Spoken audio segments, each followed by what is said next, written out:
and welcome to episode 11 of the Nerdkast. Today, we're doing another one-on-one interview, and I'm very pleased and excited to introduce you all to an old friend of mine, Alexis Barone. Hello, Alexis. What's up? How are you, Spencer? I'm fantastic. Thank you so much for doing this. This is awesome. Absolutely. Quick programming notes for everybody. If you like what you see, please like and subscribe. We are on Facebook, Twitter. We are everywhere podcasts are, available. Wherever you want to find us, we probably are. And while you're there, like and subscribe. It means the world to us. So how are you doing? Good? I'm doing great. I mean, I don't know. I couldn't be better, all things considered. That's a really good place to be. You don't hear enough of that lately, Yeah. But there's a lot of hope on the horizon right now. It's kind of a interesting time to be alive. We'll see. Yeah, definitely.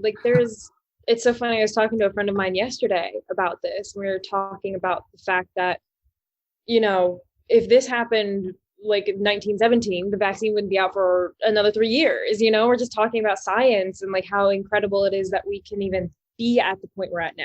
Yes, it sucks that we're still not all vaccinated and we can't just go bar hopping, but it's leagues beyond. I say that same thing all the time. I mean, better to be stuck in this point in time with something like this, where you can do stuff like this with Zoom calls and you can communicate better. I imagine the 19 teens. It sounds kind of weird. 19 people are just on a farm somewhere, miles away from civilization, just I guess we wait. I don't know. And not even being able to get updates, be oh, it's all snail mail, it's all mail. I can't just pick up my phone and be are you good? At least rice was super cheap. I don't know, the food was cheaper back then. They had something going for them. But anyways, you are a filmmaker. You kind of grew up around the Maryland area, the greater Maryland area. And now you are in Atlanta. Yeah. I'm super, super jealous and interested and curious, because Atlanta to me has been this kind of quasi new Hollywood for quite a while now, in my opinion. But it's very it's not all over the place in the mainstream. People don't really perceive it that way, I don't feel yet. Talk about this is a total curveball. This is not a pre-pro question. I said, but talk about just generally, how's the atmosphere down there for filmmakers? The atmosphere down here for filmmakers is very welcoming. And I think compared to your major markets, even overseas or out of the country, not just your LA, New York, but also Toronto, London, things like that, being in Atlanta is a lot more affordable, which also helps. Part of the reason why I moved down here was to work on a TV show, which I'm currently working on. We shoot on weekends, which is really nice. But what I really like about Atlanta so far is that you really do genuinely get that Southern hospitality, even while you're on set. I walked on first day and everyone's how are you? Are you liking it down here? And things like that. And I was thank you for asking. I do genuinely feel you don't get that on every set. But yeah, it's pretty great. It's super welcoming. And like I said, especially given the fact that it's so affordable, people like myself who are in their 20s and et cetera, and people like me, even if you have student loan debt and stuff like that, you can come down here, find consistent work, or at least build up to that point where you have it and be able to afford, some sort of actual living, and not be oh, I'm eating ramen and paying $8,000 a month for a closet. Right. So, this is welcome to my shoebox. Yeah, exactly. I imagine with people being and it's probably a bit of researcher's bias too, because I do that every time. It's oh, people are so nice here. And it's just my own personal experience. But I would imagine while Atlanta has plenty of noise for sure, it's not the same tenor or type of noise as in the greater DC area, which is very politically and intensely charged. It's probably nice just to get away from there where people are just not as encumbered by that, I would assume. I mean, there's still really? to digress a little bit, there's definitely a lot of politics going on, especially right now. The state you are right. blue, but it's still very 50-50. It is really interesting because I made it a point, and my fiance and I were talking about this in the car the other day, like I made a point to make sure that I'm like, okay, well, if I meet somebody in the supermarket and, you know, they have a giant Trump shirt on or whatever, like not to just be like, you know, automatically, but to, you know, but to be like, okay, cool. Like you're a person, fine. You know what I mean? Like, and also be like open to conversation with them is what I mean. Like not just automatically write them off because they're so loud about it, because there's still a lot of very, very loud people out here.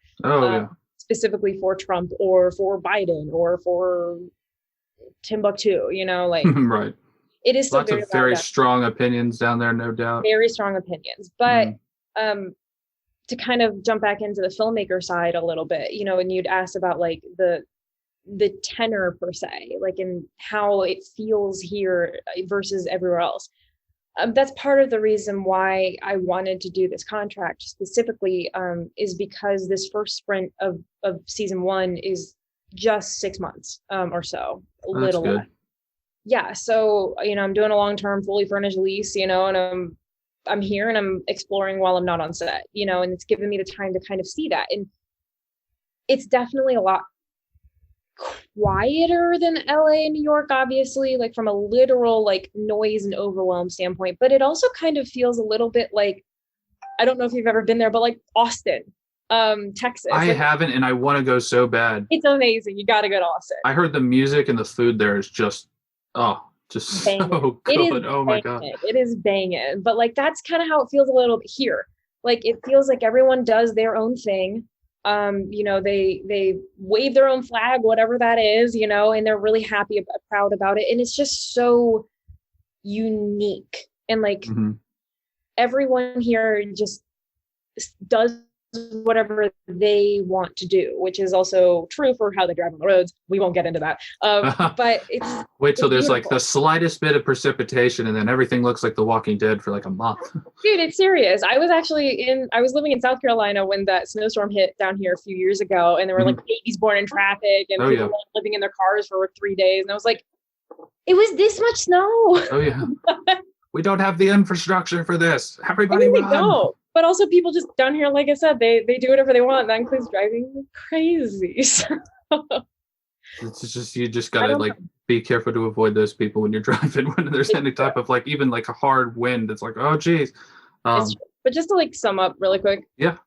Everyone here is really welcoming. I really like the fact that everyone, like the filmmakers down here, are proud to be from Atlanta or proud to be living in Atlanta and proud to be making Georgian product.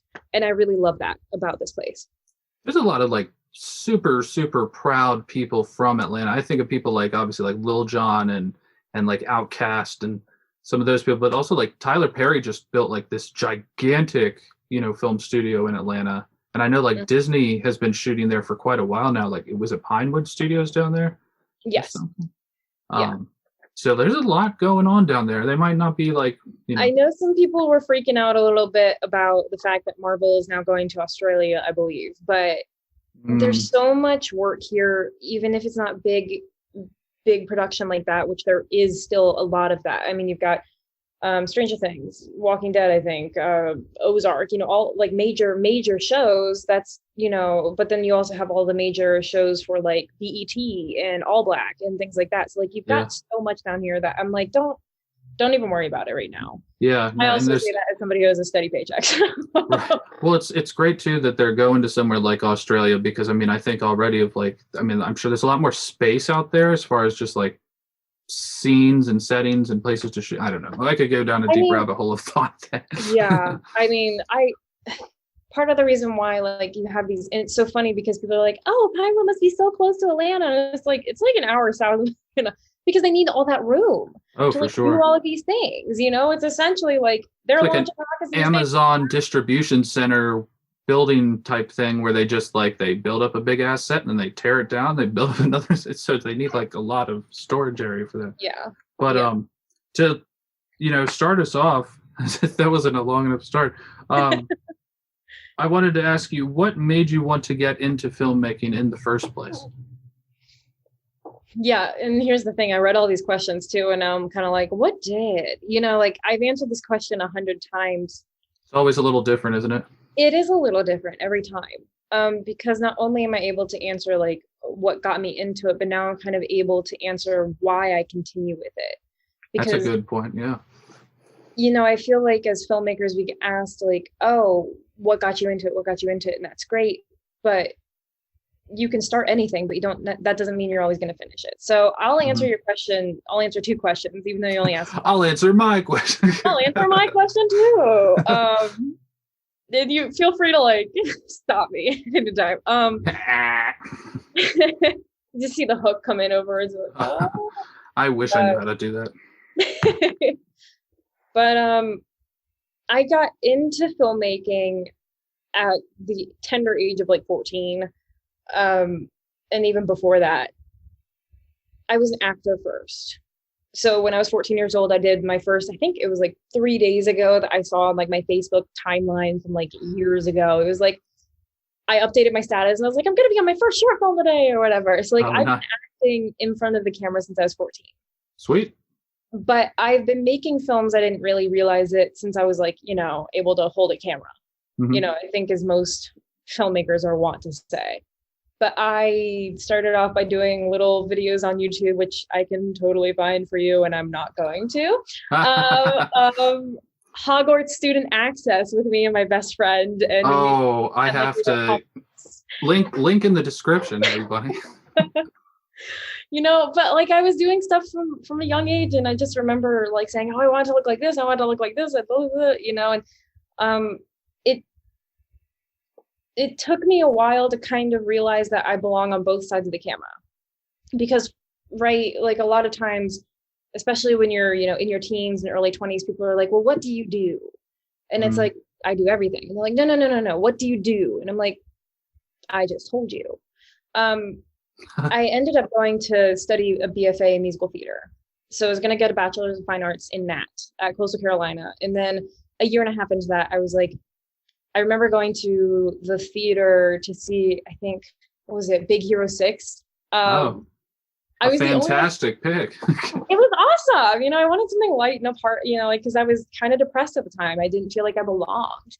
And like I remember it was like a matinee, and I was sitting in the theater by myself and it's just looking at a completely blank screen. Like I was there before everything, like before trailers, it's completely blank. And I was like, I want to see my name up there. It was like on both sides. And that's when I was like, I got to go to film school. So then I transferred to Towson and then I graduated film school, and now I'm doing both. So that was a really quick wrap up, but that's kind of what got me into it.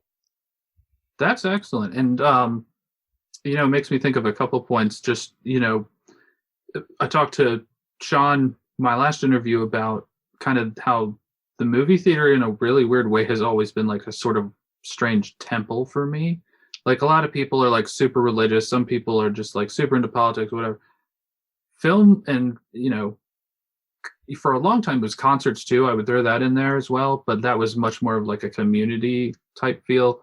But you go to a theater and it gets dark and it's just you in this movie. Even if you go with people, it's you in a movie for like 2 to 2.5 hours sometimes.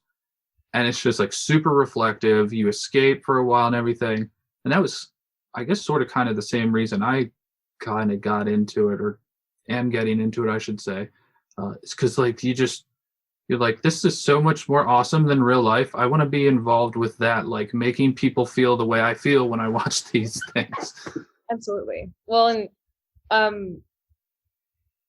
had this really incredible experience once when I was at a film festival here in Georgia before I moved down here. And I just done my first short film. I just directed it and whatever, called When I Leave. And that was back, the film festivals in 2019. And it's just a quick synopsis. The film When I Leave is about a young woman in the military who faces her biggest battle at home. So basically she finds out she's pregnant right before she has to get deployed.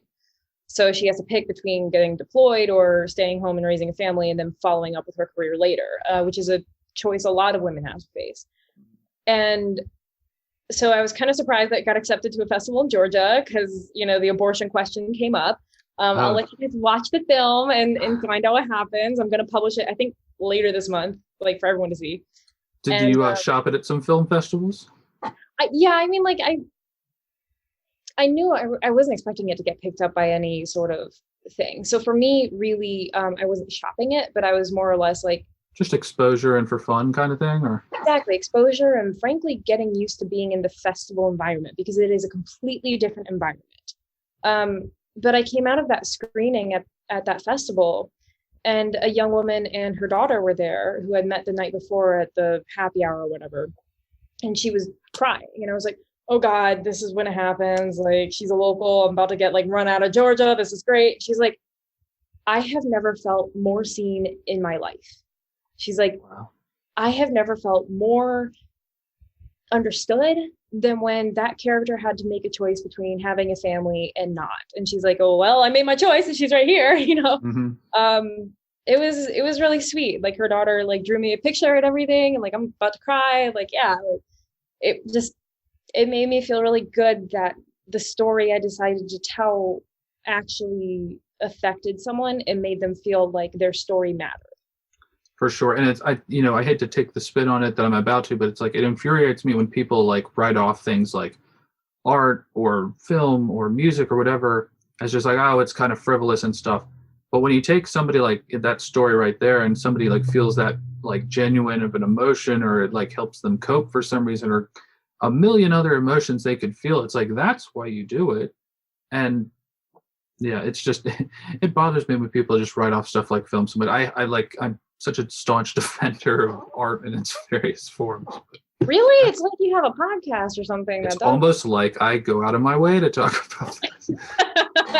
Now, if only someone will listen.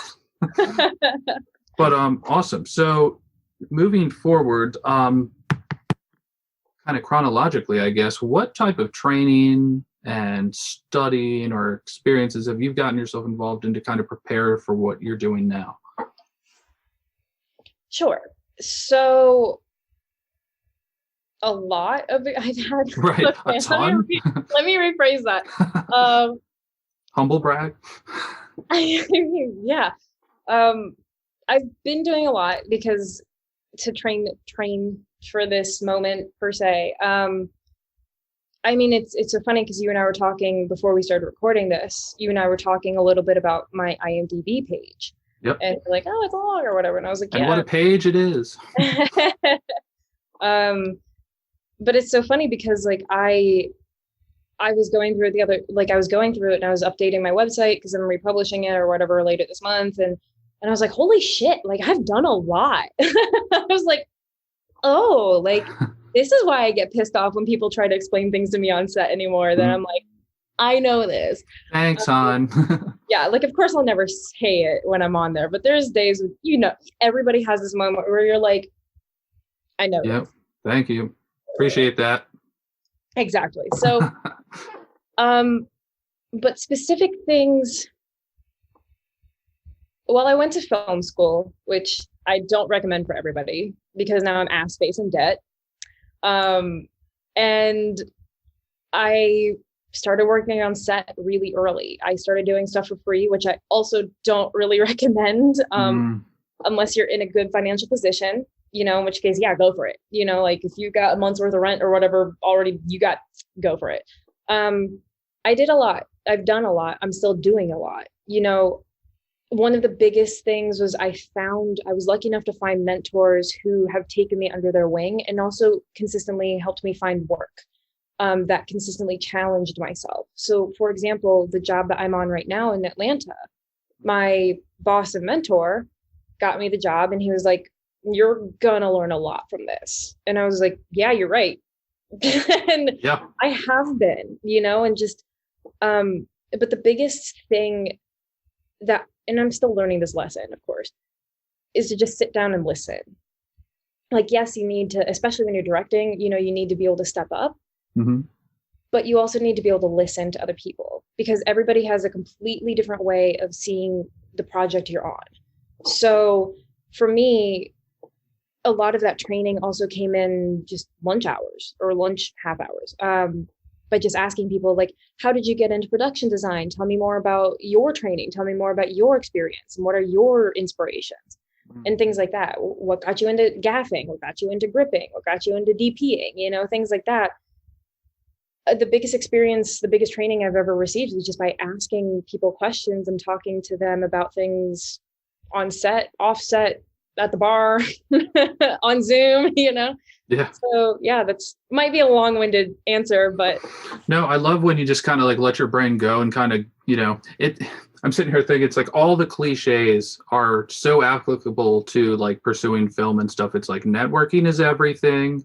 It really is a team sport. Like when you think about how much goes into it, but it is funny how, of course you went to a brick and mortar film school. I did an online film school, and I'm finding out right now that like it's good to know everything, because a lot of times when you're early on, it's guerrilla filmmaking, and it's like you need to know how to schedule, set up everything, like shoot, keep, oh my God, and then editing and marketing it. Oh, and also knowing how to open an LLC, knowing about ROIs, knowing about LOIs, knowing about film festival circuits. You gotta have a lawyer in the family.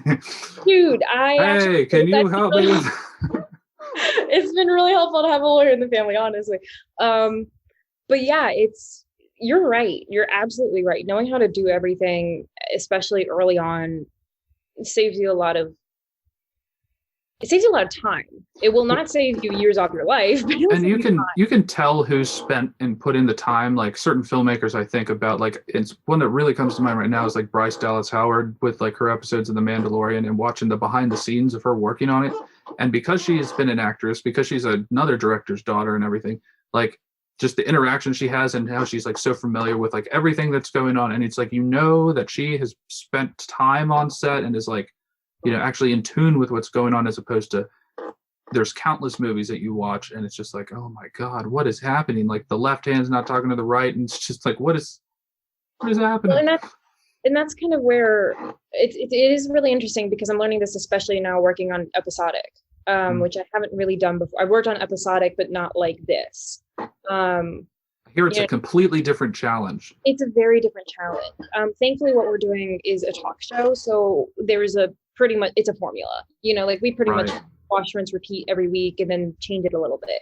It is. Now, I'm sorry to interrupt you. Are you a writer on this? What are you doing on that? No, I'm not. I'm an assistant director / 1,000 other things, because season 1. Assistant director can sometimes, in a lot of roles, can sometimes be like the responsibilities for one might not be one-to-one with they are on another project. What are your responsibilities like as the assistant director right now for everybody? Sure. And just so you know, the show is called Social Society. It's super exciting. It's Shout out. All Black. Super great. And I would love to actually talk about this experience, especially being a mixed and mostly white filmmaker on a Black TV show. Would love to talk about it. The floor is yours. Thank you. I'll just be taking notes over here. Yeah, go for it. We're like, gotta cut all of this, gotta cut all of that. She talks way too much. Nope, unedited. Well, fuck, okay. Right.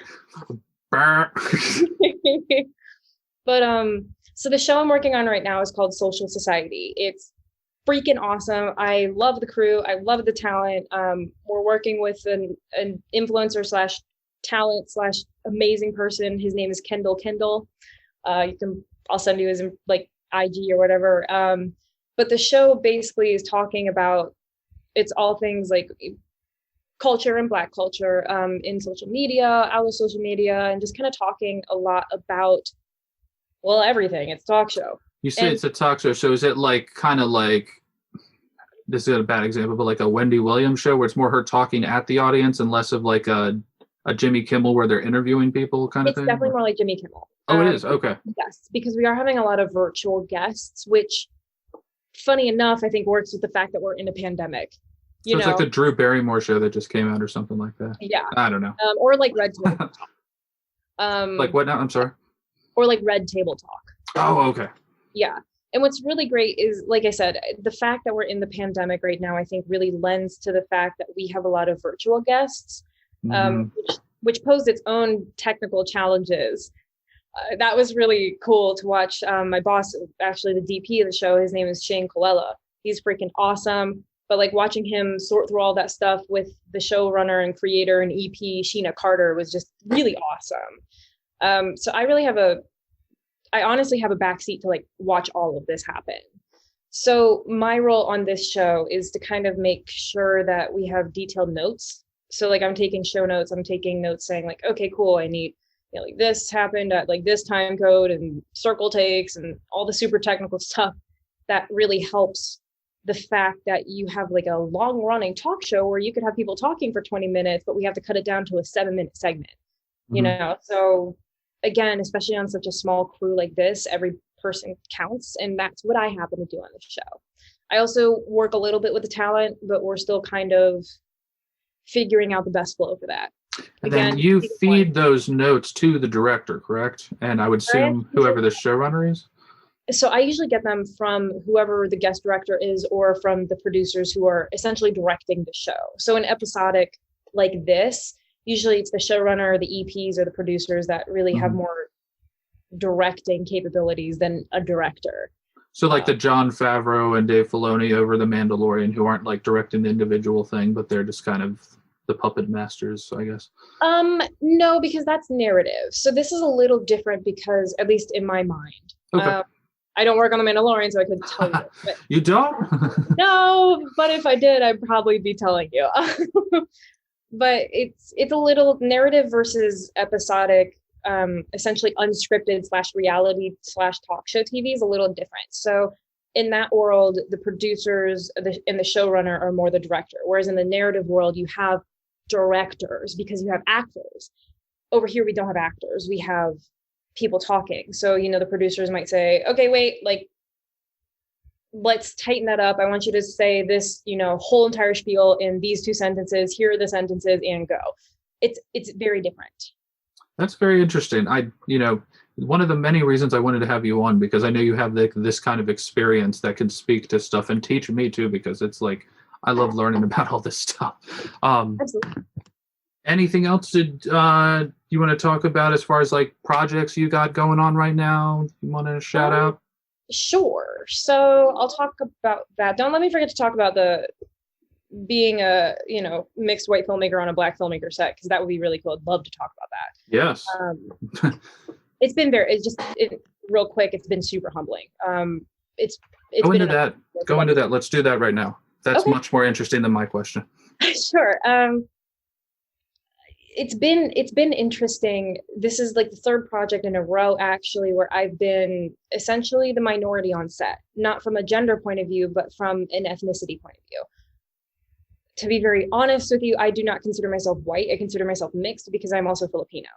But most people don't pick that up. So I get it. It's fine. That is literally my wife. She's white, but she is half Filipino, or at least, I guess a quarter technically, because her grandmother was Irish and her grandfather, I don't know. But yes, similar. Sorry to cut you off. No, absolutely. But like so when people are talking about like, filling in the boxes or whatever, like even when I was young, like I never filled in white, like I was filled in other anyway.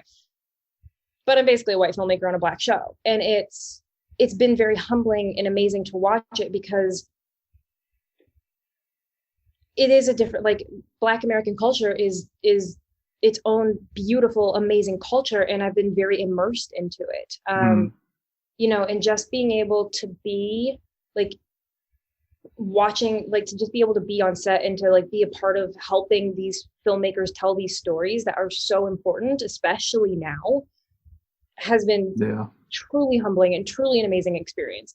And now I also have like all the answers to all the questions I always had, like about like, so why do you call it this? So tell me more about this. Like, especially working with talent, I got to learn and watch a lot so hair care. Interesting. Like ethnic. Got a master's degree in it. Amazing. Like I just so much respect. I mean, the amount of time, these, especially the women, put into their looks is, I'm just like, you go girl, like I get it now. And so it's just been really, really great to be a part of something so meaningful, and to frankly sit up and shut up and sit down and shut up and be like, yeah, I'm watching, I'm here to support you. It's been great. It's been great to hear their voices and to watch them tell their stories. I can only imagine the amount of perspective it kind of gives you, having that like firsthand experience working with people from, maybe a different side of the streets than we're used to. It's interesting when you like kind of sit back and you turn your mouth off and you just observe and listen, and you kind of all the things you can pick up. I don't know. Absolutely. It's kind of fascinating. It's more psychological than I am probably qualified to talk about, but no, it is very interesting.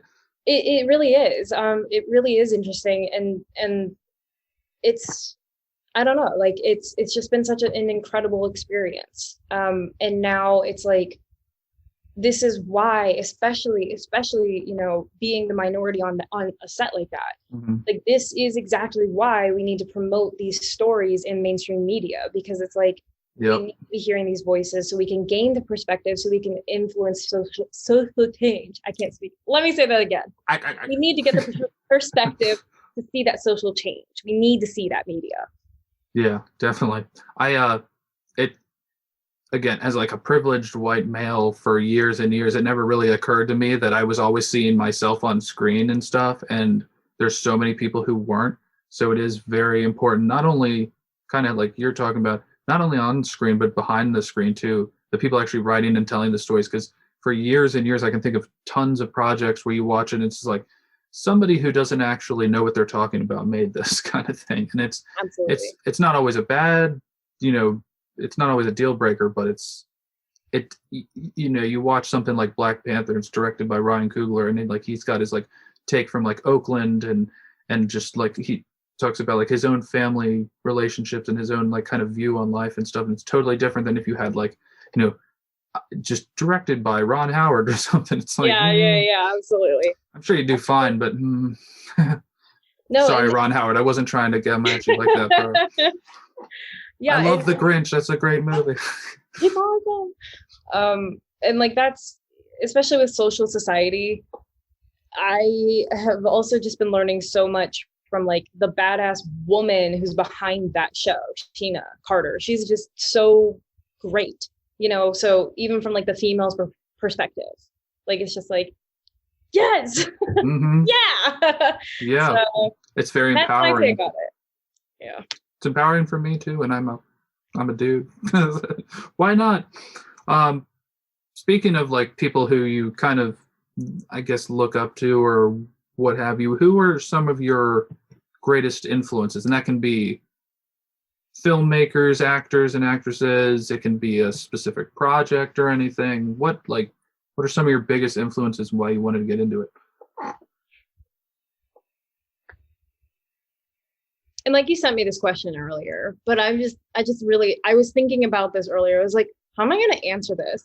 The older we get, and at least for me, I don't want to speak for you. You're not old at all. I'm an old fart now, but I like, as time goes on, this question and questions like these get harder because I see more stuff and I'm like, oh, and that, and that, and that. Well, exactly. So I'll go with projects more so than like people, I guess. I mean, of course, like I have certain directors that I'm like, holy shit, like I love this person. But I want to talk more about the projects in the spirit of teamwork. Right on. So, It's right on. Cool. So some of my top influences, like projects-wise and shows and movies and things, is this, first of all, this 2005 movie called Stick It, which is about gymnasts, and I'm obsessed with it. Oh, yeah. Yeah, this Dogma 95 film called The Celebration. Super dark shit. Love it. Loved every second. Also on the darker side, Hard Candy. Obsessed with it. What else? Oh, Ozark. Yes. Mr. Robot. Got a lot. That show. That is a high quality show. My goodness. One of your questions was like, oh, what project would you be a part of? Like if you could be a part of one, would be probably Mr. Robot. The Queen's Gambit also was just that show. If anything, I don't think it really influenced me, but if anything, what it did was it showed me how much attention to detail and how much, like you said, that harmony between departments and creatives and department heads and everybody matters. That attention to detail matters. And Queen's Gambit like just solidified that for me. I watched the first episode of that, and it really is like, from a storytelling perspective, from an acting perspective, just all the departments, the like locations, when she's like learning in the basement with the janitor. I don't know. All of it's really, really well done. It's awesome. And then also like from like other points of view that like, I don't know how to say this. I'm kind of all over the place when it comes to like projects that really influenced me. So that's a good thing, though, there's right? those. It's kind of eclectic. Downton Abbey. That's my guilty pleasure. You asked about guilty pleasures. Downton Abbey and Parks and Recreation. Oh, I'm so happy. Really watch the shit out of this. Did you see the Downton Abbey movie? I did. I was kind of disappointed in it after. Really? Oh, I loved it. I was so happy with it. I was so happy with that whole show, really. The like fourth and fifth season, was it? When did the? Gosh, I forget his name now. Oh, Dan Stevens. When did Dan Stevens' character die on Downton Abbey? Was it end of like season 3 or something? Shit, this is the guy who plays Matt Crawley, right? Yeah, he died in the car accident. Spoiler alert. Oh God, yeah, spoiler alert. Oh yeah, he needed to be the Beast. I think I forget. I think they're like. Anyways, that show is like season 3 or season 4. Yeah. That show is incredible. But everything I was gonna say, everything after the car accident is a little like here and there a little bit. It's still good, but it's But oh man, those first 3 seasons are amazing, and then the movie, it's like such a feel good movie. It really is. No, and that I will definitely admit. And like, I guess part of the reason why I didn't like it so much is because I'm like, it needs to just be a TV show again. Like, Downton Abbey's not a story that should be in a feature film. Like, it's not. Like, it should really just be. Well, that feature film was like almost like just an extended one-shot episode to me. Like, it's I could have watched more and more and more. I loved all the characters and everything. Oh, man. Other foreign pieces that also kind of make it to my list of like influences also include Dairy Girls. I haven't watched that. Is that good? Yes. That's about the ones in like Ireland, right? I believe, or yeah. It's basically Irish Letterkenny, in my personal opinion. Obsessed with Letterkenny. And then also love the Russian version of Catherine the Great, which is, in my opinion, the only one I will ever recognize. Interesting. Because it's made by Russians for Russians. And so it probably tells the story a little more, like we were talking about. In my opinion, it does it better. There's still obviously, like, I'm a massive Catherine the Great nerd. So like I've read the biographies and all the other crap. And it's like, yes, there are definitely some like Hollywoodizations, but that's because it's, you're trying to tell this empress's life in, a TV episode of 45 minutes. So it's intense. But if that's on Amazon Prime, check it out. It's basically Downton Abbey except in Russian and about a real person. So that's what's it called? It's just called Catherine the Great. I think I'm just trying to think of like, because in Russian it's like essentially Catherine 2 in Russian, but I think it's just look up Catherine the Great and you should find it. It should be there somewhere. Yeah, it should be there somewhere. I can't wait. I love good recommendations. I'll have to go check that out when I get some time. That's like dense material though, isn't it? It's quite like a lot, I would assume. Well, and that's just it. Like the way they told the story, it's like, again, like they made and this is part of the reason why it's an influence for me, is because they took real historical material and made it not boring. And and also I think it's funny because lately you're seeing all of these Catherine the Great pieces coming out, which is so funny because it used to usually be about like, oh, the Boleyns like had their like decade of like 50 movies. Mary Stuart. How many times can we watch Anne Boleyn get her head cut off? Exactly. And so it was kind of cool to see the media kind of picking up on another awesome, female ruler. So that was a movie that never got any respect, was The Other Boleyn Girl, if anybody's ever seen that. I liked that movie. I did too. That was like pre, Scarlett Johansson going like crazy famous with Black Widow and everything. And I guess that would have been post Padme Amidala for, what's her name? Natalie Portman. But oh my gosh, such a good movie. So scary in a lot of ways. It's to have to live in that type of century. Oh man, we literally, like, everything we just kind of paused to talk about, we're gonna have to have like a full-on separate episode, get some other heads in here and just like really like tear it apart, because that sounds almost every episode of Downton Abbey is like a full movie's worth of content to talk about. Oh man, it really is. And I mean, just like from that story structure point of view, like they just the writing in it is gorgeous. Yeah. Oh man, could not agree more. We kind of have dabbled in these next two questions. I was just looking at them, so I'm going to kind of combine them into one, and you can take as much time as you want to answer them. What are some of your favorite projects you've worked on? And if you could choose any project to join, what would it be? Or multiple projects to join? Okay. So and you could pick anything. Anything. Wonder Woman 3, directed by Patty Jenkins and Alexis Barone. Yes. Right. I am your understudy now. Basically. Projects I would join, I guess I kind of talked about this earlier, is definitely Mr. Robot. I would totally, if I spoke better Russian, I would join Catherine the Great for season 4. Hopefully that happens. I think it will. And then... Is Mr. Robot still going? I sound like such a normie. No, I have no idea. I literally have no idea. So we're just going to pretend like it is. And I think you should edit this out. Yeah, no, I think I'll have to check it because I want to say after like season 2 or 3, I just stopped seeing promos for it. And I'm kind of, probably because Rami Malek is like super huge now. But yeah, he's like stupid famous. Yeah. Good for him though. We need more Egyptian actors. An incredible actor. Like that's somebody, like, in the side tangent, like acting is like, it's an art form. Like it really, really is. Not everybody can be a full-time actor. And like this is also where you see the talents of people who can do both feature film and television. Because feature film is one thing, like that's a sprint and you're done. Mm-hmm. Episodic, you're sprinting for possibly years.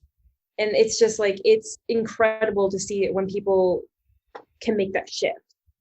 Well, it's such a tremendous opportunity for these actors to explore these characters more too in an episodic format. I've found that I really, not even just for like a viewer standpoint, but just from like a storytelling standpoint, the amount of like mini subplots and arcs and everything you can cover over like a 8 to 10 episode season as opposed to a 2-hour movie is just sign me up. It's amazing. And if you've seen WandaVision, don't say anything yet because I haven't. So season finale tomorrow. I am like, bring it on. What else? Yeah, those are the main projects I would probably work on. I would also like, I think it would be hella cool to see like the studio life back in like the 30s, 40s, 50s kind of thing, you know. Early Hollywood, right? Yeah, early Hollywood. It's like before all the gas companies bought up all the production companies. I probably wouldn't like it from a way they treat women point of view, but that's also why I want to go back and just like see how that world, like it must have been a completely different world. Because I mean, even when you step onto a film set today, like in a way it kind of feels like a completely different world that you enter, you work in, but then you leave and it's still part of you. Like in a way, not that I have served in the military, I feel like it is kind of like that because it's like you go to base, you work, and then you leave maybe, you know, it's like, it's the same thing with film, you know, it's like, it doesn't leave you, it becomes part of you. So yeah, those are projects I would heart to work on. What was your other question? What are some of your favorite projects you have worked on? Oh. And you must pick favorites. No, I'm just kidding. No, I probably should. I really probably Throw them all under the bus, all the rest of them. They were crap. I hated them. I don't like the amount of stories I have, though, on projects that were shit. The Red Band episode. Lots. Well, I'll start with projects that aren't mine because I love every single one of my projects, even if I hate them at times. Yeah. Well. So funny enough, some of my favorite memories have come from PAing on production, being a production assistant. So like earlier memories in my career, on television shows for HGTV. like best house on the block. I got to see multiple home renovations. That was really cool. That was such a relaxed shoot. The producers were great. They let me ask a ton of questions, obviously when they weren't busy, which they were a lot. And it was super fun. That was a fun shoot. The hosts were great. That was an unscripted show that I would totally take part in a heartbeat again. From a narrative perspective, it's been interesting to work on some of the feature films that I have, because it really shows you how much knowing everything really comes in handy. I would say working on All Square with Michael Kelly from House of Cards was a hell of a treat. It was a rough set just because we were all doing like 14-hour days in sweltering 110-degree heat with humidity in Dundalk, Maryland, on a baseball field with 100 child extras. It was rough, but it was very rewarding. It was super rewarding. And then also working on projects like A Comedy of Horrors, which hasn't released yet officially. That's the one where I'm holding the crossbow and the axe. Can't wait. That was really fun, especially with horror films. Like anthologies are really, really popular from both a business point of view, but also for the viewership. It was really fun to be back in front of the camera with people who I'm so used to being on set with. That was definitely a treat. Nice.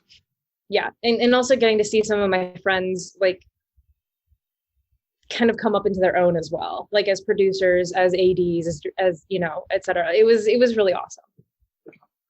That's awesome. I love hearing stories about all that kind of stuff. It makes me super excited. Once this pandemic is over, I swear to God, I'm super excited to get on some of these projects. Gotta find them. Well, and that's also like the thing. I think it was like a Jason. Who said it? I'll have to find you this quote. But heard it.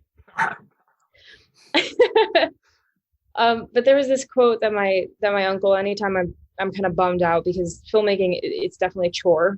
But anytime I'm bummed out, he always quotes this person back to me, and for the life of me, I cannot remember who it is. But they said, the next gig could be the gig that leads you to like your future.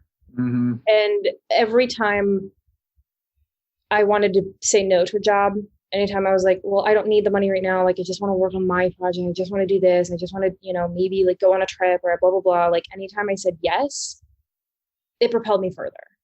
And so just kind of remembering to say yes to experiences and knowing that even if they are crazy hard experiences, you're working on 3 hours of sleep every night kind of thing, like that it's going to be worth it for some reason in the end. Like you're going to look back on that experience and be like, oh, I'm ready to do this because of that experience. It's so true, isn't it? In almost all aspects of life. Like if you're trying to get something, if you have a goal, you need to make progress, whether it's a little progress or a lot of progress.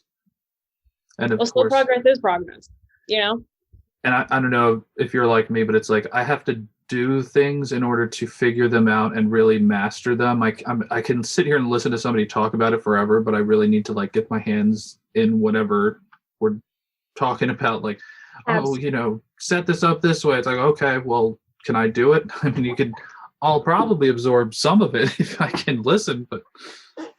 Absolutely. But I mean, you're 100% right. Being able to put things into practice is really what's going to make you a better X or a better Y or a superb Z. You have to do it. Even if it's shitty, you have to do it. Just do it. Just do it. So segueing from that, we kind of touched on some of it already, but like, what are your absolute favorite film franchises, TV shows, etc.?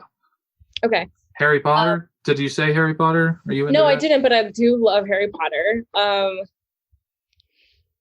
There's a lot. And I also I'm actually super obsessed with, and I love to work on something like this at some point in my life, even if I'm just PAing for a minute.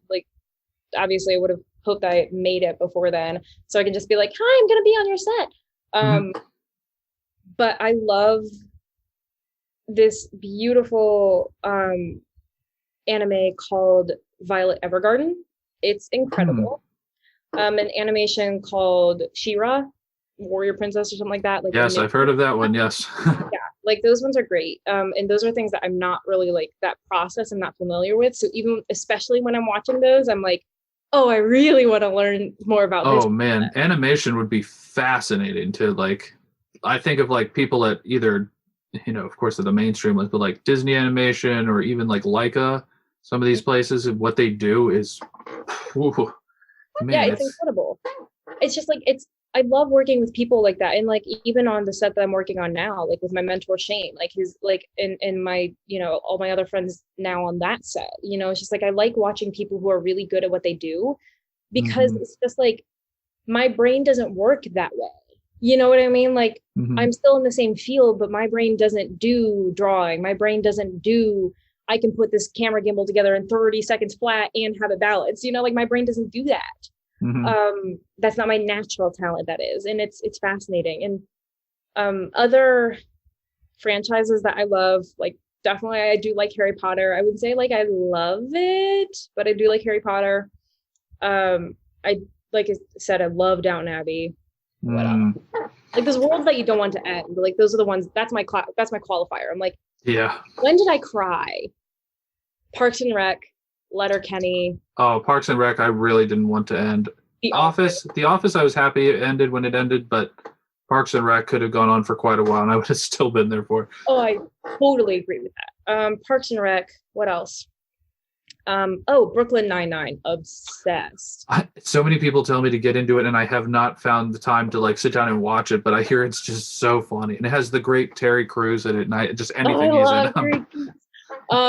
Yeah, and that's what's so funny is like people are like, oh, like, what do you mean you haven't watched this yet? Like, aren't you a filmmaker? And I'm like, I'm working. I'm literally making the shit you're watching. Right, you're just sitting there twiddling your thumbs. Yeah. Cut me some slack. I only. What the hell you think I'm doing? Exactly. It's like I watch it when I can. But those are my top franchises. All good picks. Yeah, and it's another reason you can't see X thing that somebody's talking about. It's just like, what are you talking about? There's so many shows to watch, and TV and movies, and if you're like me, and then like stand-up comedy and stuff like that, those specials are like popping off. Oh man, have you seen Joe Coy's stuff? I have not. No. Oh, he's great. He's great. He's a Filipino American comedian. He sounds familiar. I feel like I've probably passed. I'm gonna have to watch it. Is it on Netflix or? Yeah, you can find his specials on Netflix. I will do that. And of course, like I love Fluffy. Come on, who doesn't love Fluffy? Oh, yeah. And his show about him being a teacher is pretty funny too. Yeah, actually, the one I just found, his name is, I believe, Tom Papa, and he's so super funny. I won't even try and butcher some of his jokes, but that would be if I had like a low key one to recommend. Okay, awesome. So next question is. What is a show or film or some sort of project that you would like maybe people don't know about it, but they should definitely check it out? Sure. So one of those is definitely that Russian TV show I told you about, Catherine the Great, because, and like I could recommend a whole bunch of other Russian TV shows, but like I'm not going to, but that one is just like, it's A, fantastically made. And B, I think educates people on, like I said, another person of history who like really impacted the world. Other shows that I think people don't really know enough about, my goodness, I genuinely feel like people don't know enough about Ozark. I really do. I haven't watched that either, but I hear, again, a lot of people talk about it, and it's all like good things. Jonathan Groff is in Ozark for a little bit, isn't he? I think. Ever since Frozen 2 and Hamilton kind of came at me back to back, and I'm just like been such a Jonathan Groff like love phase lately. Yeah, I mean, like, and that's, oh god, I do like Frozen. It's not something I would recommend for this particular question. For the two people who haven't watched it. I did watch that 80 times. Tangled is still my favorite though. If we had to pick Disney princess animation movies, Tangled. Very excited about Raya. I think Raya looks really good. I just saw something about that today and I was like, I literally didn't know about that until today. And I was like, yes, please. Like, well, what stinks too is it comes out like a couple of days if you want to pay $30, but I'm going to be waiting till that shit becomes free. Yeah, exactly. I totally support them, but I'm already paying for the subscription. Don't try and gaslight me, bro. Well, that's like what I had to do with like Wonder Woman and all that stuff too. Because I'm like, I love my friends who are in it, but I'm not paying that much right now. Luckily, HBO Max, they'll just like give you the movie the same day. They'll like take it off after a month, but that was nice. It wasn't like an additional fee. Like, it seems kind of criminal and slimy to me, but I'm not a multi-billionaire. It feels like price gouging, totally. A little bit. Like I've always had this rant where I'm just like, the people who are decision makers for these kinds of things are people who are not living paycheck to paycheck. And are people who are not going to be the ones that, you know, like are the middle class. Like they're the ones who actually give a majority of the money to go see this film, right? It's like, why are you gonna price gouge that to like $15 and then $30 and then, you know, oh, don't forget that, like, you know, the kid wants popcorn, so you gotta get the kid popcorn. So what are you gonna do? Be a shitty parent, you know? Like, it's nuts. Well, it's tough too, because I can, from the business standpoint, like I don't agree with it on like a moral standpoint, but I get it. It's like you probably spent tons of money, put all these like man hours into making this film. Like I was actually watching, like there's like a 6 or 7 part thing on like the making of Frozen 2 and like all the like what goes into these animated films specifically. And it's just like 4 or 5 years of blood, sweat, and tears put into this movie, and Disney somehow has to make some money off of it. So they're just like, oh, we'll just gouge a little bit, I guess. And they know that their product is superior. Like almost anything you get from almost anything is going to be of at least a certain level. Well, and that's also where it's like, you know, I do believe in like, obviously, I believe in like being able to pay the professionals behind entertainment the money that they deserve. In some cases, I do think, and it's, you know, I'm also speaking about this from an actor, like I would love to be making this kind of money, and one day maybe I will be, but like, why are we paying them $8 million to do this one fucking thing? Like, I'm sorry. Like, well, yeah, where the money actually ends up is often disproportionate with how much work went into the thing, and it's pretty sad. And like, do not get me wrong. Like acting, it's an art form just like anything else. You know, they're working hard hours and weird. You know, they got to be in blue body paint from 5 a.m. and then be on set at 8 a.m. in front of a fuck ton of people doing a sex scene. You know, it's hard. Like it's definitely rough work. But like, it kind of reminds me of this like snippet of like, I think it was a Spanish like TV like newscast or something like that. And it was like somebody was asking like a scientist, like a news reporter was asking a scientist. They were like, when do you think the COVID vaccine will be out? Blah, blah, blah. Like, you know, why is it taking so long to develop it? And she's like, why don't you go ask all your professional athletes who have all of the fucking money we need? Why don't you go ask all of your TV stars who have all the money we need? And it's just why don't you talk to all the military industrial complex? I'm sure they could help you out. Exactly. It's just like the money we spend is disproportionate. And you definitely see that in the film industry. And yeah, like I said, it's a weird world of politics and I will say, I'll tell you a funny story. Knowing who deserves what, but yeah, it's interesting. Kind of in the same vein, like I recently had worked for like the Skycam group at some of these, you know, NFL games, and it shocked me going in and out of these places. They would literally like yell and like stop you like yards away if any player was like walking in a certain area, because these people make so much money and they're such like, I guess to these NFL owners and stuff, they're like, that's the product and we need to keep it safe if we're paying like this much for it. Yes. And it's just like, it shocked me. It's like, yes, they're super talented, super physical. I get it. But it's like other human beings are being treated at like these like glass castles. Like, oh my gosh, don't drop them.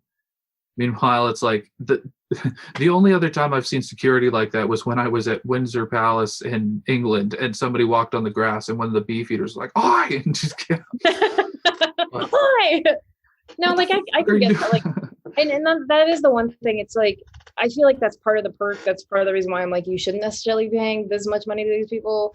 But that's like part of the perk is it's like, you do have to treat these people with kid gloves because they're about to walk onto a field in front of millions of people, you know, virtually and not virtually. And then like with actors, sometimes people's jobs rely on them, you know, like these people performing. Mm-hmm. Absolutely. Is it worth that much money? Probably not. I know a guy Earl down the street who can do it for $5. You know, like, yeah. So I don't know. You know, capitalism is beautiful. We could talk about this for hours. Anyway. Yay, capitalism. Wait. That actually kind of goes back to the question. Okay. Anything I could recommend that is off the beaten path, just go to a film festival and watch all these independent filmmakers making their stuff. Like, honestly, anything that's independent, that's my recommendation. Go watch it. There you go. It's insane how much good independent stuff is out there. And when you look at like, even just like go look at like some of your favorite people and then go back in their, you know, their filmography and figure out what they started at. And that'll kind of give you a big appreciation for it too. It's like a lot of times your Kevin Feige's of the world and people like that are looking to like indie movies and stuff for talent. And they're like, oh, I really like what this person's doing. I like their tone of whatever. And then they pluck them out of that sphere.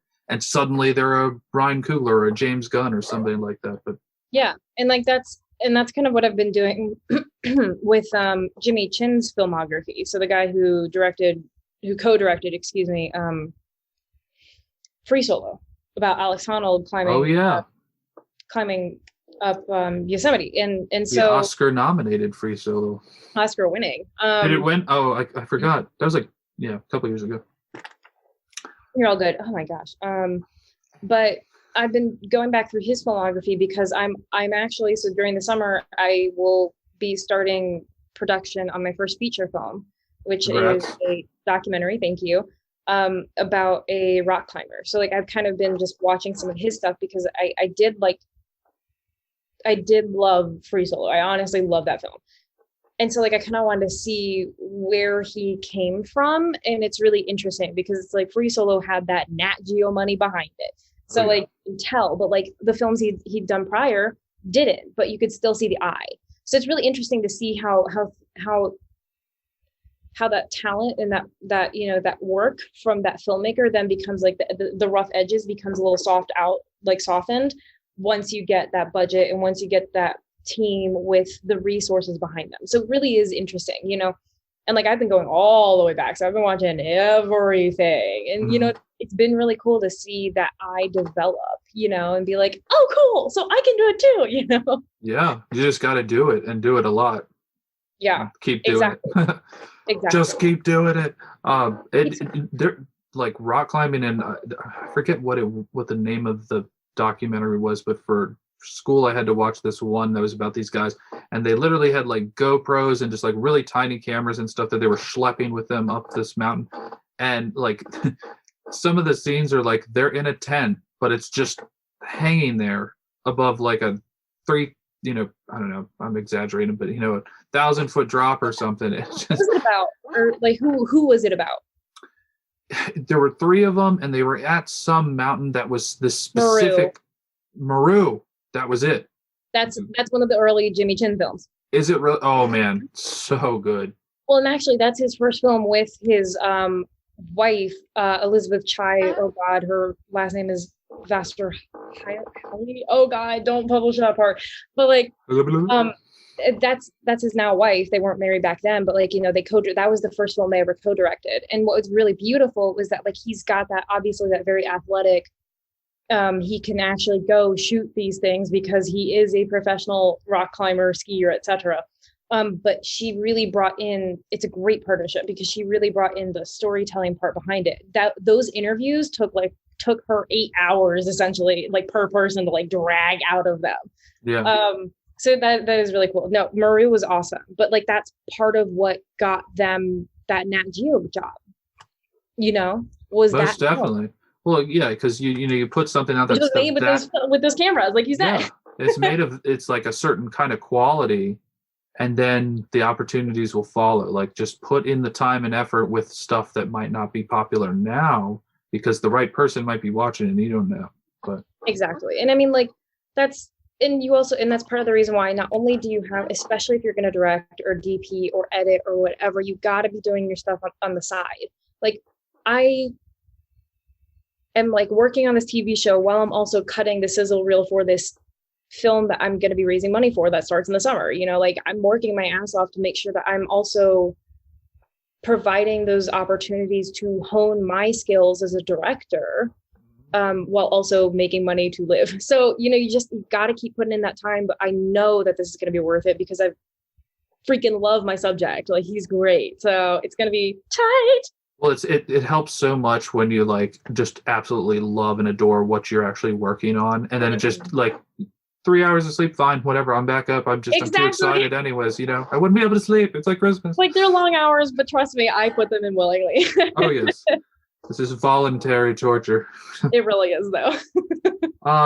So the last thing I'll ask you about like shows and stuff you like, and I always say this, but like I hate calling any piece of art a guilty pleasure because I don't think you should ever apologize for something that resonates with you. But what's something that like you might not consider good under other circumstances, but you really enjoy it nonetheless? Sure, that's a really good question.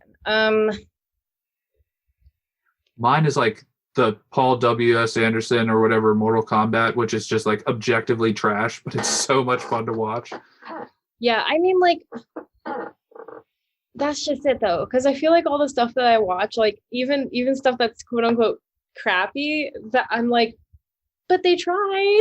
Right. They're working on it. Yeah, nobody sets out to make a bad movie. It just happens. Exactly. Almost organically. Exactly. For me, it's like my guilty pleasure, I define it more as like, not like, oh, well, it was like bad under like, you know, it's like, oh, it's shot on like someone's iPhone kind of thing.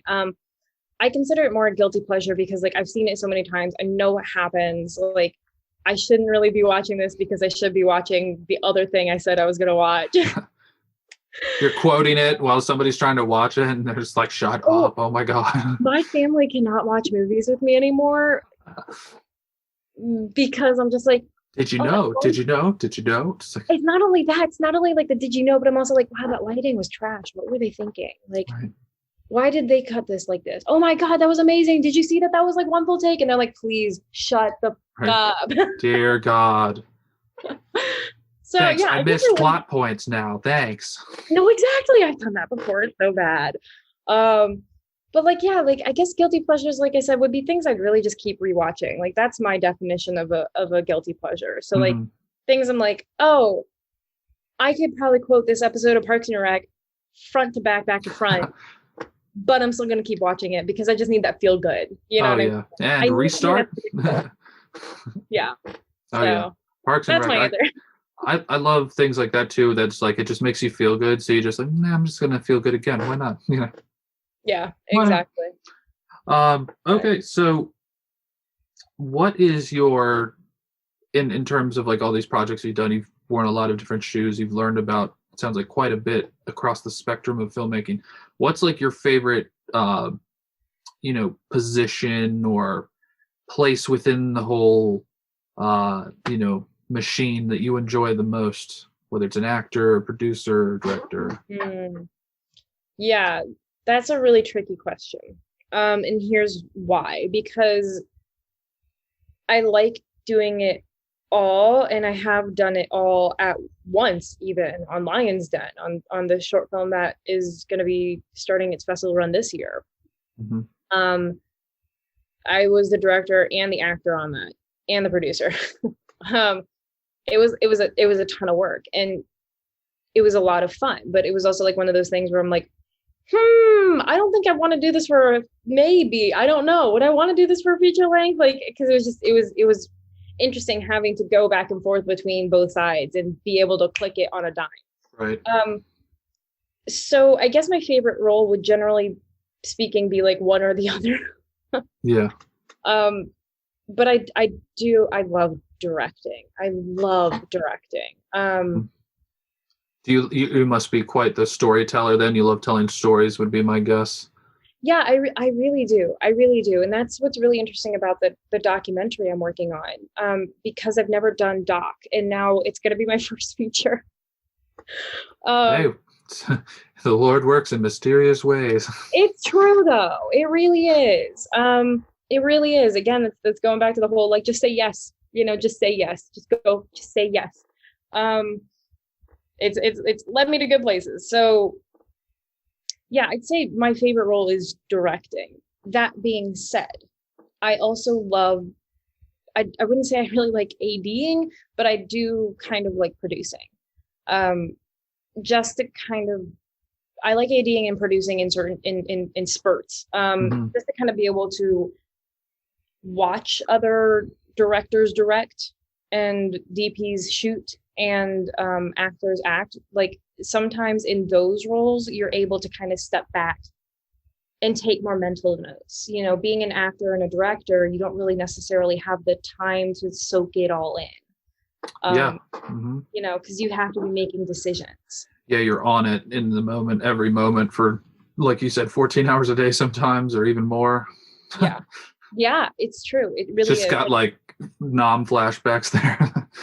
I mean, okay, so like after Lion's Den, which was a 3-day shoot, I sat in a bathtub and cried for like a week. I was like, because it was just so much like just like numb, weird energy, because I was on like 24/7. Like, as soon as I woke up in the morning, I was answering calls and text messages and emails, and then as soon as I'd go back to sleep, and then I'd be doing dailies, and then I'd be doing this, and I was just like, and so like when I had that first day off, I was just sitting in a bathtub and I was like, I'm happy, but I just like feel drained. Just numb, just draining. Done. Yeah, it's draining. And that's like a caffeine drip into your vein, just please. Oh my God. I do probably make that joke too many times where I'm like, I just need an IV of caffeine. Like, right. Where's my mocha latte? Basically, that's, that is a weird feeling. Like, having gone up in the ranks now where PAs are asking me, they're like, oh, what can I get you? And I'm like, I feel bad asking you to do things because I've been there, because I know you have 1,000 things to do. You're much more humble than I am. I would be like, do you have a pen and paper? Like you're going to want to write this down. Well, no. Like, and that is something, it's just like, if I obviously have the time to go get it myself, I will. But like, if I don't, then I'll just be like, I would really like a coffee, please, and thank you. Probably a good idea in film and in all places is always to respect the little guy, though, who's asking you for your, your lunch order, because if they slingshot you, you still want to be cool with them. There are definitely people I know, for especially now, like that I'm working on certain shows and projects and whatever, like whether it's from a coworker point of view or from like I'm gonna do you a favor point of view. There's definitely people out there that I'm like, I cannot work with you, like we do not mesh. Like, oh yeah, and like we are not compatible. Yeah, seriously. So like there's definitely, I've had experiences, especially as the little guy, especially as an AD with talent, that I'm like, I will never recommend this talent. They were too much to work with, and they clearly don't have a respect for our side of the camera. I hear that from some people that I've talked to about the industry, is like you should really, or not, you should always be nice to everybody in any situation, but like in filmmaking and stuff like this in general, a lot of people will sometimes be like super nice, even like through gritted teeth if they have to, because you always want to come across as nice, and people will call you back, because it is those people who kind of are like high and mighty and don't want to like be bothered with anything, that the next time somebody, nope, they were a nightmare to work with, please no. Well, and that's the thing, is there's a difference between nice and respectful. So I will always treat people with respect on set, but there's people that I'm like, I don't have to call you back. Right. Like that's the thing. Nor do I have to talk crap about you behind your back. So like if there's people I won't work with, I just won't suggest them for things. Like, I'm not going to call up the person and be like, don't do it. You know what I mean? Like, just not harboring negative energy. And yeah, exactly. Like, if it's going to be like a potentially dangerous situation, of course I'll say something. But like, I just won't recommend people. And I just, I'm not going to drag their name through the mud, because I know I've pissed off my fair share of people, so like. Well, if you haven't taken any risks in your life. I've heard that said before too. It's like, if you never piss anybody off, you didn't live a really interesting life. It's kind of true. It really is, and you're always going to ruffle feathers.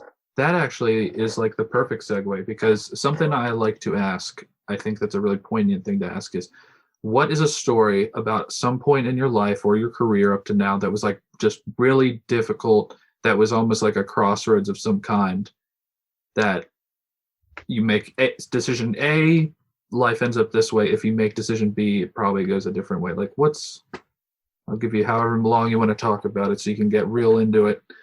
I know exactly what I want to talk about. So there was a feature film that I worked on, and I was in a leadership position. And I had heard rumors about the pay being an issue for certain departments, based on everybody's crew deal memos and things like that. And I was like, okay. And so I was like, I had literally posted in a group, on Facebook, asking for somebody to, trying to help the production crew up.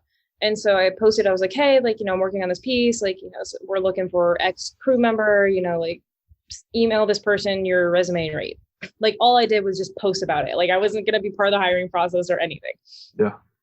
And somebody didn't blast me, but they blasted the production company, and they're like, don't work with this person, blah, blah, blah, blah, blah. And I was like, oh my God, they posted, the admins of the page messaged me, and they're like, you can't post this kind of stuff. And I was like, I didn't know, so it's just it looked bad on me. And then, I did a little bit of digging on set, and I was like, if this is happening, this is an issue. We're talking about money here, people's livelihoods. This is not something you screw around with.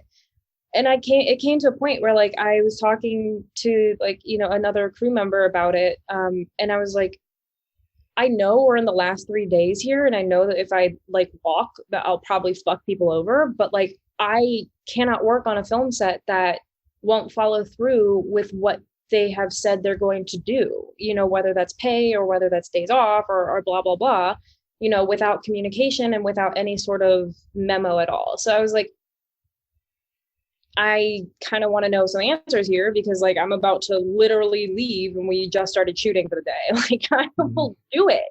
And that, I didn't sleep for a few days, 5 days, on that shoot. How do I handle this situation? I'm not directly impacted by it, but I teach people, I literally, and I will restart hopefully this year redoing it, but I teach people in Production Assistant 101 that you got to stand up for yourself, for money, and you got to stand up for yourself and be getting a certain amount of, especially minimum wage. I was like, how can I work on a film set that is possibly actively wronging these people, while also teaching this? So it became very much a personal crossroads, so it was rough. That's when the integrity is the question comes into it. It's do I stand for this or do I not? You got to kind of follow your values in that moment, I feel like. Well, in the end, I ended up, and I was pretty vocal about this too. So I knew the film leadership knew that I was asking questions and threatening to leave. And at the end of it, everything turned out fine, and I stayed through to wrap and stuff. But I don't think I'm ever going to get called back by that company again, because I questioned things.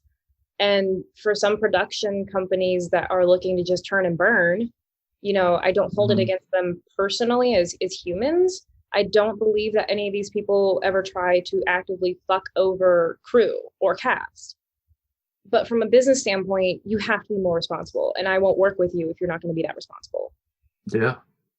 Yeah. And I mean, it'd be nice if we could all do that, but it's I certainly don't look down on, and not to say you do, I'm just these conversations, I just kind of wander in my mind sometimes, but you think about it, it's you can't fault people for working with them, like you were saying, because sometimes that's all the work that's available. So it's really incumbent upon these people, whoever's running the show, to take these people's livelihoods into concern and not just, it's interesting too.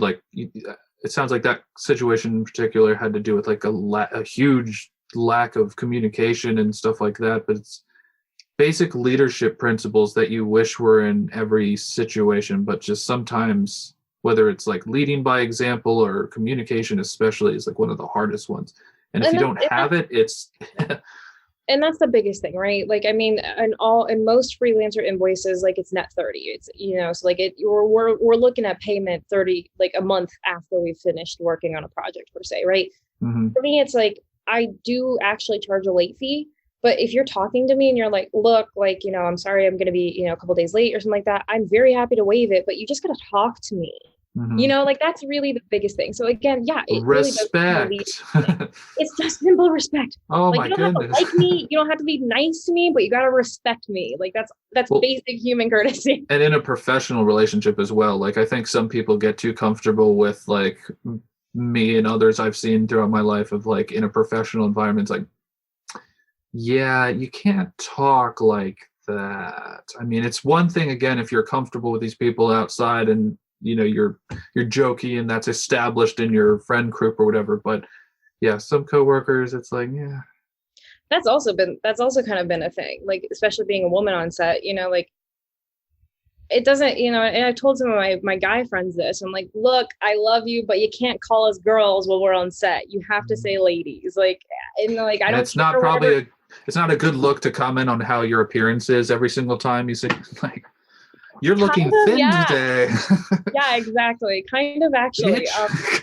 Yeah, seriously. But like, excuse me. Mm-hmm. If I clap up here, I'm not fucking happy. Exactly. Like if I'm all the way up here. Yeah. But that's definitely you do bring up a really good point, because it's like, at what point do you have to cross that boundary of being like, look, I know we're friends on like in general, but as a professional, I got to tell you what's going on, and I really don't believe you should do this. Like, and that's just it. It's a big part of working on a film set or working in any industry is learning how to talk to people individually, and then how to talk to people as a group, and how to change that based on what the mood is. I mean, like social interaction is exhausting, and then add 14-hour days. So yeah. That becomes a thing, and it's like 5 or 6 days in, sometimes on these, and it's just like you're a zombie. And so somebody says something that might cut you the wrong way, you're just like, what the fuck? I am super sleep deprived. It's true. It's interesting though, because like you can really tell who's like not been on a film set. Oh, I'm sure. Because they take that shit real personally.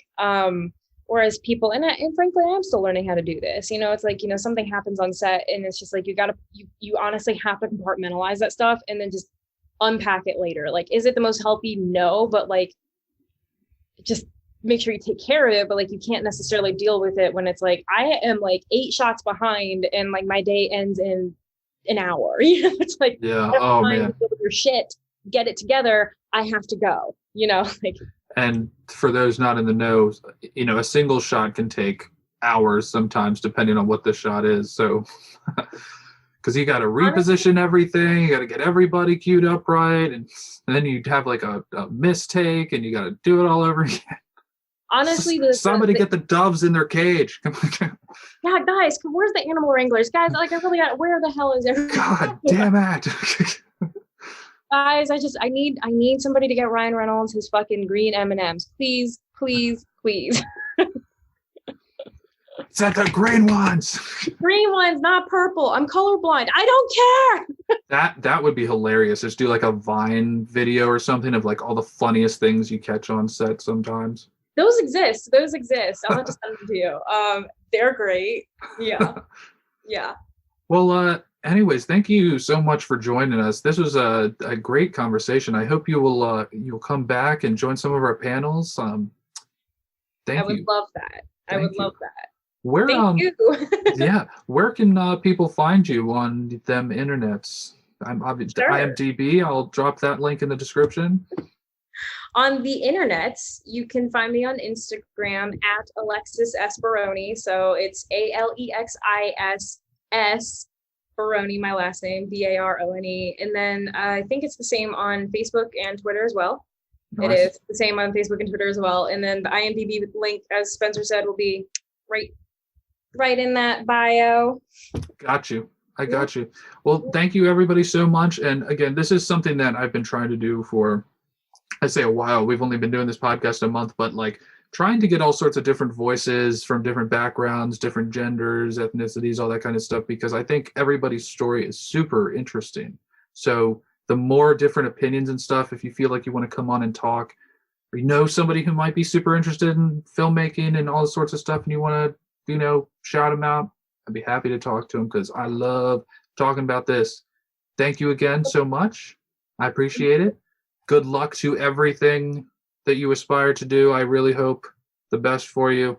And come back and see us. And I always have to plug, if you get like an opening night to any Star Wars or Marvel project or something, I'm going to be like your plus 15. I'll take nosebleed. I'll take nosebleed seats. I'm a humble man. I'm sorry, Spencer. I only got to plus 14 this time around. I'll watch it from a screen out in the parking lot with all the other losers. You'll be like, can I at least come to the happy hour? I'll be like, yeah. Right. Can you slip me some drinks? No. Well, thank you everybody for joining us. Stay tuned for next week's program. I believe Tuesday we are recording our WandaVision Season 1 recap, and then Thursday we are reviewing the first Sam Raimi Spider-Man movie. So hopefully those will be out within a day or two after that. Otherwise, stay safe and be excellent to each other. Bye, everybody.